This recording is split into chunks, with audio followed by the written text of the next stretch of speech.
It's easier today to make money than ever before because everyone's retarded today. Back when we started back in the 80s, most people were retarded, but you had a lot of competition. Today, there's virtually none. Everyone's impatient and greedy and lazy. I love that. Impatient, greedy, and lazy. They don't want to work. They're not. Let me tell you something. You want to get rich? All right, fine. Are you home? Were you home last night watching TV? Were you in front of your freaking computer? All right, you're never going to get rich. You want to get rich? You have a job? Have a job? You work from 9 to 5? Really? Okay, you work from 9 to 5, you get home at 6? Yeah, okay. You want to get rich? Let me tell you the reality. Get your ass out of your house, leave your house, and go build a business. You shouldn't be home until 11 o'clock every night and work Saturday and Sunday. Do that for a freaking year. Then talk to me, baby. Don't say, oh, me and my rich friends have money.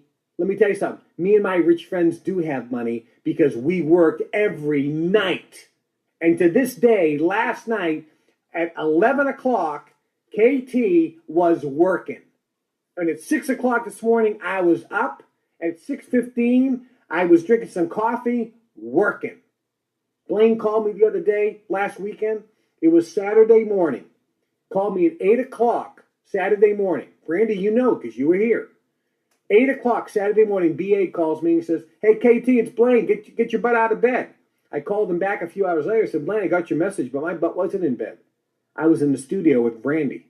He goes, it's Saturday. I go, yeah, but we're working all day Saturday and we're working all day Sunday. Folks, I don't have to work. Do you understand? What were you doing Saturday and Sunday? Well, I'm watching the Final Four. You know, it's basketball season. Okay, well, that's fine. I'm not saying you can't enjoy that. I like watching the Masters when it's coming up soon. But here's the difference. When I was starting my business career, I didn't watch the Masters because I said I can't afford to watch the Masters. I said someday I'll have enough money, I'll go to the Masters. See the difference? Some of you aren't willing to give up what you love. You're gonna have to give things up if you want success. If you ask people how much they make, somebody tells you how much he makes per hour. Another guy tells you how much he makes per day. Another guy tells you how much he makes per week. Another guy tells you how much he makes per month. Another guy tells you how much he makes per year. What's the difference? The guy who tells you how much he makes per year makes the most money. The guy who tells you how much he makes per hour makes the least. Are you paying attention? See, your thinking is too short term. If you're broke, you don't see the big picture. You're not a long-term thinker. You don't have the right mentality. You're living paycheck to paycheck and you're thinking from hour to hour, day to day, week to week, or month to month. People who are wealthy don't think that way. They think year to year. The wealthier a person is or will be is dependent upon their range of thinking, the timeline. So for you who have $100 to invest or $500 to invest, stop thinking about what you're going to turn that into in the next month or 60 days or 90 days.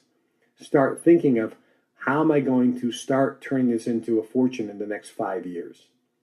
You see, if you can understand that, if you start looking at a 5-year plan, that $100 can be significant. When I started my first business, in the mail order business, guess how much I started with? I started with $50.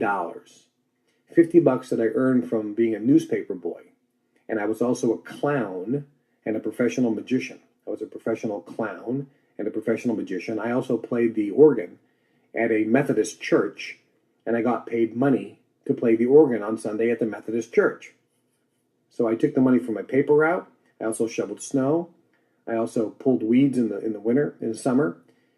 I was a professional clown performing at birthday parties and a magician, and I was playing the organ. So I was collecting money, and I used the money, and I started with $50.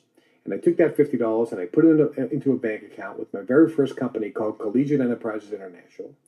I put that money in there and I said, okay, I'm not going to take any money out for myself.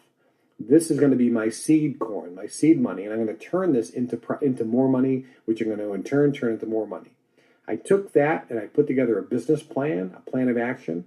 I was mailing out some letters. I went into the mail order business, and I spent that $50 on mail.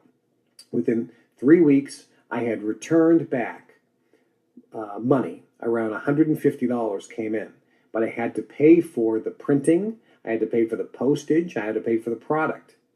And after I paid everything, guess how much money was left in my bank account? $75.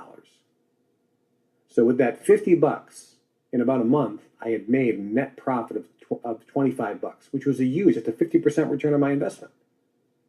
And then I said, I just did the math. I said, if I can crank this down from instead of a month to maybe 2 weeks and just continue to pyramid my profits, how much money am I going to have a year or 2 years from now?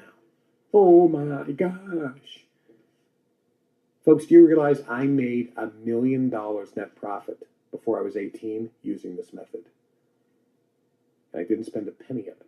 I kept reinvesting it and reinvesting it. I had long-term thinking. And it happened faster because I had long-term thinking. See, many of you don't understand sacrifice. As I was building that, I wasn't spending a penny. I was reinvesting that money into my business. Many of you are in a business of your own. Maybe you have a network marketing company or something, and you're doing something, and you keep wanting your lifestyle to change today. You keep spending your money. Oh, I bought a new car. You bought a new car. You're an idiot. You're starting a business. You sell your freaking car. You don't buy a new car. You sell it and get a cheaper car and take that extra money and put it into your business. That's what you're supposed to do. See, if you have, some of you start your own MLM business or whatever. And even if you make a little money, I've talked to people, well, my check is around $400 a month. Oh, that's terrific. So what are you doing? Well, I just bought a new car because I can afford a bigger payment. I go, are you an idiot? Are you retarded? No, what you're supposed to do is if you had a car, you sell the car, you buy a cheaper car, take the extra money, and you invest it back into your business that's giving you the profits. Don't eat your seed corn. Sacrifice for a year. That's how you get it going. Nobody's willing to do this.